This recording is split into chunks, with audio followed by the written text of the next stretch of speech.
Time's precious. I know I could do with more of it. So how can we grow big harvests in what little time we have? So let me show you some of the methods I use to ensure more food for less effort. I'm always looking for ways to make growing a bit easier. Now I have great success growing potatoes in my raised beds, but growing in tubs, well, that's even easier. I've just filled them with a good general purpose potting mix, perhaps with a little organic fertilizer added. Then once they're filled to the brim, I just thrust with my hand a couple of potatoes right down into the bottom. My only job then has been to keep these guys well watered, which in our fairly wet summer, I've hardly had to do even that. Well, I need some potatoes for tea, so let's harvest these and see what we've got.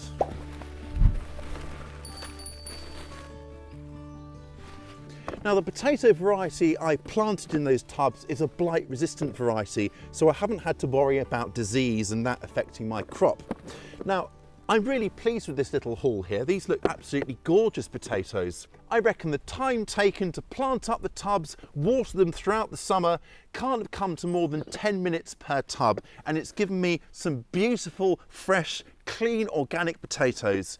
That is a good return on my time invested.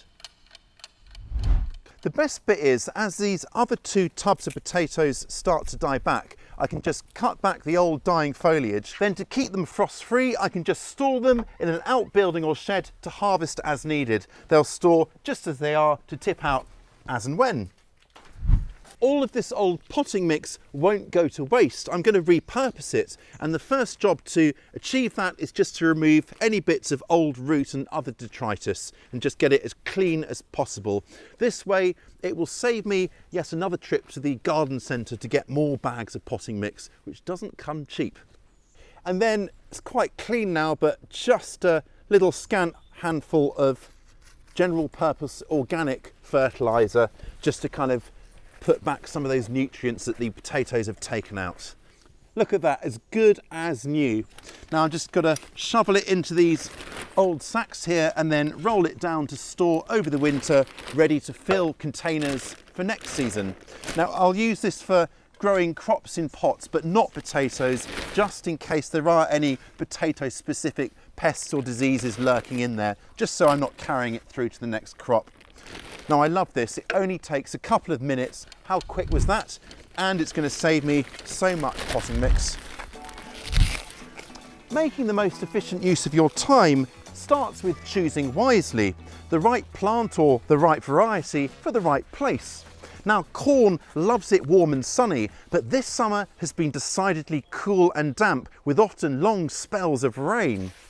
I've given them the sunniest spot in the garden, but nevertheless, it's been a lot cooler than recent summers at least. But none of that matters because I deliberately chose a variety of corn marketed as doing well even in poor summers. And well, it has done well. It's good. And down here for my outdoor tomatoes, I've opted for a blight resistant variety to save that angst of them dying away from that disease. Not only that, but I bought them as young grafted plants to give them extra oomph behind them. That saved starting these from seed and ensured I've got this really, really vigorous growth. It's absolutely exploded into growth and I'm cropping loads and loads of tomatoes now. So it saved time and increased yield. Careful variety selection takes little more than about half an hour pouring through the seed catalogues on a winter evening. I like to settle down with a cup of tea in front of the fire and take my time dreaming about next season. It doesn't take long and that half an hour is time well spent. I'm always going to love my vegetable garden staples like kale, beetroot, lettuce, beans and squashes. They're just so reliable and productive, especially those super prolific crops like, say, beans. You just can't beat them. Paradoxically, regular harvesting can actually save you time because generally it will encourage the plants to produce even more, meaning that you can grow fewer plants that need less tending and watering for the same amount of harvest overall. I spend anywhere from 2 to 10 minutes twice a week simply walking through and gathering what's ready. That way it encourages crops to keep on producing and ensures nothing is missed. It doesn't take long, and by the end of it I've usually got a lovely trug of colourful goodies to take away.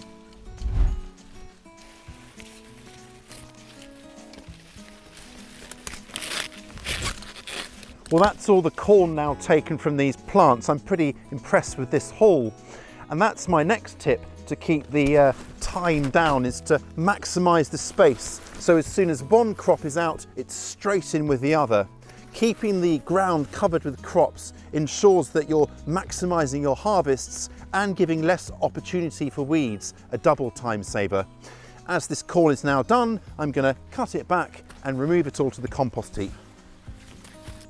With this corn, because we do get decent frosts here, I'm not digging it up, but just cutting it off at a ground level like this, and then the roots will just rot down and add their organic matter to the soil. Saves a bit more time. Feels a bit like how I imagine a peacock might be with its sort of tail feathers.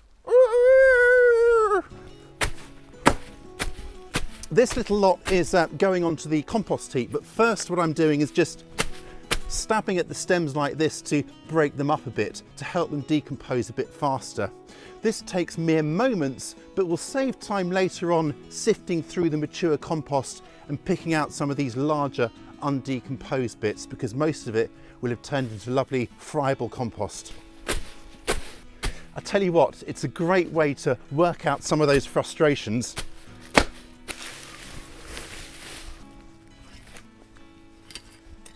Replanting doesn't take long either, but before I get on and do that, I want to add some more organic matter to the soil to replace some of the nutrients taken up by that corn crop we've just harvested. Now, this compost pile here has been maturing away for a few months, and there's some good mature compost at the bottom here, which I'm going to dig out now, ready to add.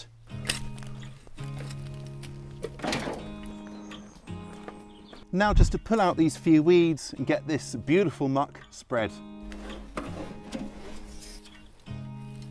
And then in go these hardy broccoli plants, and I know they're looking a bit dog-eared because they've been kind of in these pots, but once they're in here they'll soon get away.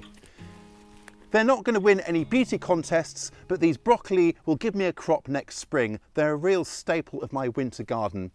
Digging out the compost, spreading it and replanting can't have taken any more than about 10 minutes. The secret to weeding, like harvesting, is little and often to keep on top of it. A few minutes spent weeding will save so much time later on. I honestly love coming out here maybe once a week with my trusty hoe and a bucket to do a little bit of meditative weeding. It only takes about 10 minutes or so, and the end result, beautiful clear beds with plenty of space between crop plants, is just so satisfying. Mulches of organic matter, usually compost, help to give weeds a tough time too, as well as feeding the soil. That's because the weed seeds and potential weeds are buried deeper down, so they have a lot more effort to get to the surface. Now, I usually add mulches of lovely rich materials like this at least once a year in the autumn or winter, but I'll also add it during the growing season to help with that weed control. This here is my pumpkin patch, which I started in the spring, and it's, well, mixed results here. There's been a lot of mildew, which you can see here, and that's probably because of the incredibly wet summer we've had.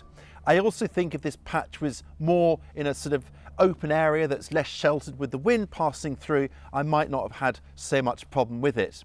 Nevertheless, there are quite a few decent fruits forming, so once the plants start to die back, I'll cut them free and bring them under cover to continue curing. That's when the skin forms a nice hard seal, so they will last for many months. Not that these guys will last that long in my household.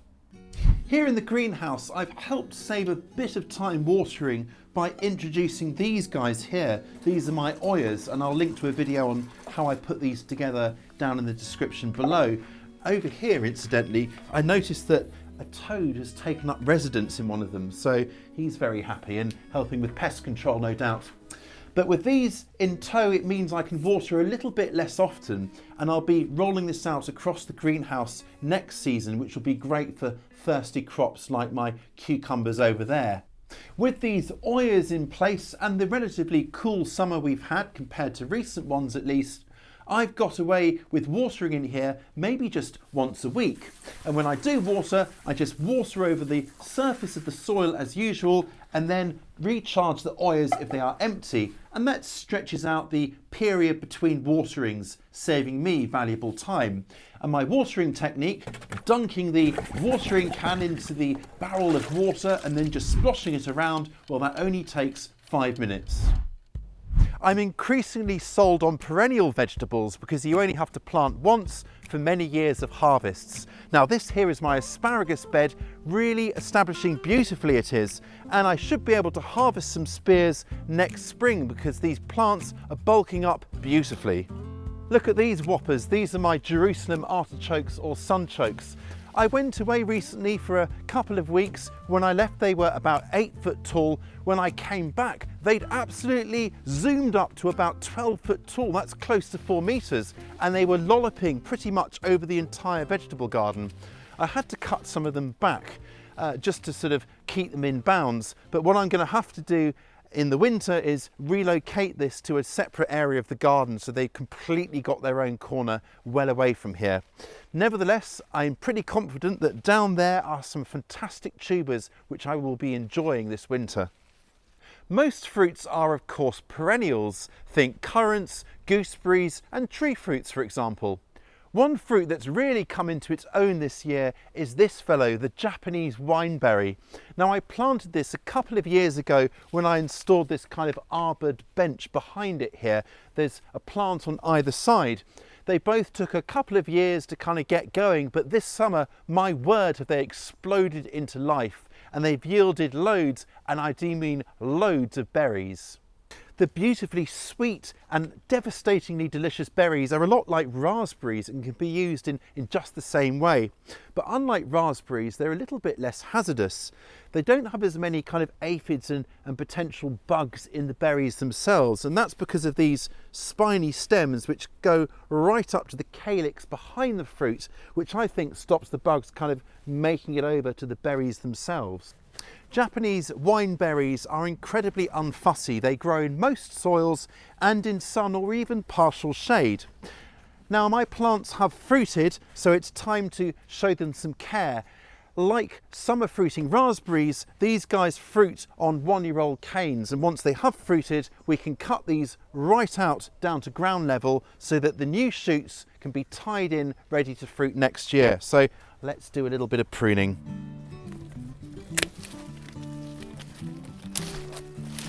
These are the old dark stems here that have fruited, they're done, and these are the lovely new stems which I'll probably just tie into the trellising to keep them nice and tidy. That pruning didn't take long at all, did it? Coupled with a bit of mulching around the base of the canes in the winter, well, that's all the care they will need. A very easy care fruit. I get my fair share of pests like everyone else, for example black bean aphid, but these pests are rarely a problem, and I'm convinced that's because I include flowers in amongst my vegetables. Now a lot of them, like these nasturtiums here, are self-sown. They just pop up year after year and they attract all manner of beneficial bugs. Some help with pollination, for example helping my beans out. Others will prey on pests, and some, like hoverflies, do both. Self-sown flowers take very little care, just pulling out the odd sprawlers that aren't wanted so I can easily move along the paths, and just hoiking out the odd self-seeded one in beds just where they're not wanted. Other flowers like French marigold, sweet alyssum and these calendula here, I might sow each spring and then plant, but once they're in the ground they need very little attention at all. The main job is simply working through every now and then just to remove the dead heads here to encourage more flowers, and that honestly takes no more than a minute each time. Now how about bagging yourself a completely free, no strings attached, abridged version of my book? The ebook you get is still over 100 pages long and is positively groaning with clever tips, ideas and projects to keep you busy. All you have to do to bag yours is scan the QR code here to sign up to our video newsletter. I'll catch you next time.